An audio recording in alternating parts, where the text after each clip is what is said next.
भारत दुनिया की सबसे बड़ी आबादी। इस आबादी का 2023 में 143 करोड़ और 2030 तक लगभग 151 करोड़ हो जाना खाद्य सुरक्षा के लिए चिंता पैदा करता है। और बढ़ती आबादी की खाद्य सुरक्षा के लिए उचित भंडारण आवश्यक है, परंतु किसानों को भंडारण के समय कीट पतंगों से नुकसान का खतरा रहता है। आइए जानते हैं कैसे। किसान करीब आधा टन से 5 टन अनाज खुद के लिए, बुवाई और बाद में बेचने के लिए बचा लेता है। जिन स्टोरेज में अनाज रखे जाते हैं वो क्षेत्र, मौसम और फसल पर निर्भर करता है। अक्सर जूट की बोरियों, स्टील की टंकियों, बांस मिट्टी की कोठियों और बाखरी में ये अनाज 1 महीने से 1 साल तक रखे जाते हैं। इसी बीच कीट अनाज में पनपते हैं और 10% से ज्यादा अनाज बर्बाद कर देते हैं। लेकिन इस नुकसान से बचा जा सकता है अगर अनाज को समय पर फ्यूमिगेशन यानी धूमीकरण किया जाए। पर सवाल है कैसे?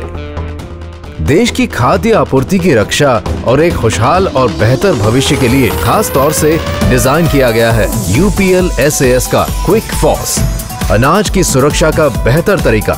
क्विक फॉस एक फ्यूमिगेंट है जो विषैली फॉस्फिन गैस छोड़ता है, जिसके संपर्क में आते ही कीटों का सफाया हो जाता है। क्विक फॉस 2 रूप में उपलब्ध है। एक 12 ग्राम की 15% ALP टैबलेट, जिसमें 5 टैबलेट छोटी धातु के डिब्बे में होती हैं, और दूसरा 10 ग्राम का 56% ALP पाउडर फॉर्मुलेशन का पाउच। क्विक फॉस से ज्यादा फायदे पाने के लिए इन बातों का ध्यान रखना जरूरी है। पहला, भंडारण किए जाने वाले अनाज की पहचान करें, फिर उसमें कीट लगने के खतरे को पहचानें।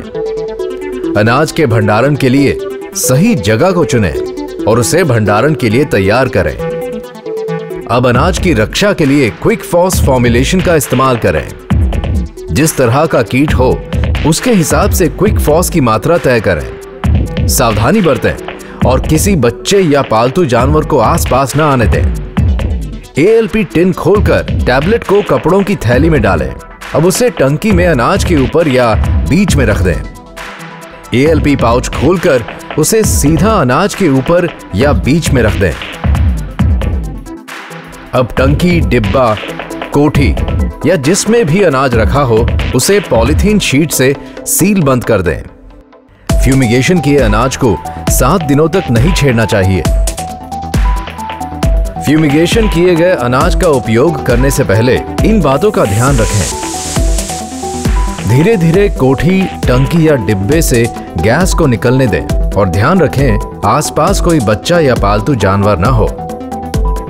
फ्यूमिगेशन किए अनाज में 2 दिन तक हवा लगने दें। अब बची हुई फ्यूमिगेशन टैबलेट या पाउच को निकाल लें, परंतु उसे पानी, खेत या आबादी वाले इलाके में न डालें। अगर कोई सक्रिय सामग्री मिले उसे ध्यान से तुरंत ही निष्क्रिय कर दें। जब जरूरत पड़े फ्यूमिगेशन की प्रक्रिया दोहराएं। UPL SAS में हम भविष्य को बेहतर बनाने के लिए काम करते हैं और इसलिए क्विक फॉस इस्तेमाल करते वक्त इन बातों का ध्यान रखना जरूरी है। ALP फॉर्मुलेशन विषैली फॉस्फिन गैस छोड़ता है जो कि रंगहीन और गंधहीन होती है और इसलिए उसे इंसान या पालतू जानवरों के आसपास नहीं रखना चाहिए। ALP फॉर्मुलेशन को एयर टाइट स्टोरेज कंटेनर या परिस्थितियों में रखना चाहिए। क्विक फॉस ALP फॉर्मुलेशन को पानी से दूर रखिए। फॉर्मुलेशन इस्तेमाल करते समय बच्चों को पास न आने दें। फ्यूमिगेशन यानी धूमीकरण की प्रक्रिया करते समय अपनी सुरक्षा का ख्याल रखें। बिना सुरक्षा उपकरण पहने फ्यूमिगेशन यानी धूमीकरण न करें। फॉर्मुलेशन प्रक्रिया के लिए कम से कम 2 लोगों की जरूरत होती है। क्विक फॉस टैबलेट्स को सीधे अनाज पे ना डालें। क्विक फॉस टैबलेट्स को हर वक्त कपड़े की थैली में डाल के प्रयोग करें। फ्यूमिगेशन की प्रक्रिया शुरू करने से पहले यह सुनिश्चित करें कि यह सारी चीजें पर्याप्त मात्रा में उपलब्ध हों।